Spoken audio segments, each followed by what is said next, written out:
Fisik pembangunan eksit tol Mesuji di Kabupaten Ogan Komering Ilir yang belum selesai akan dibangun awal bulan Desember 2024 mendatang.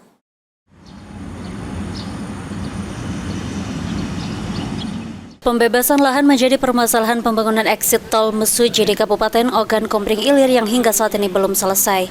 Disampaikan PJ Bupati Ogan Komering Ilir terkait pembangunan eksit tol Mesuji saat ini, dokumen perencanaan pengadaan tanah atau DPPT sudah selesai sebagai dasar penerbitan penlok. Sedangkan ganti rugi lahan sebesar 25 miliar rupiah merupakan kewenangan dari pemerintah Provinsi Sumatera Selatan. Sementara itu, fisik pembangunan eksit tol Mesuji akan dilaksanakan pada awal bulan Desember 2024 mendatang. Kemarin terkendala dengan DPPT ya, dokumen pengadaan perencanaan tanah. Nah, itu dokumennya sudah selesai sebagai dasar untuk penerbitan penlok. Nah, ini kalau sudah penlok terbit, nanti tidak lanjut oleh BPN terkait dengan ganti rugi lahan. Nah, itu sebetulnya, tapi DPPT-nya sudah selesai, sudah kita susun.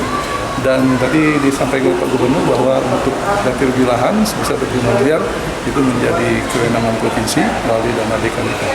Saat ini kan kita harapkan ini bisa berjalan dengan sukses, dan tahun 2024 ini fisik untuk pembangunan eksit tol itu sudah bisa dimulai oleh HK. Kira-kira bulan berapa itu Pak 2024? Kita harapkan di bulan-bulan Desember ini, ya awal-awal Desember sudah bisa jalan. Lutfi, PAL TV.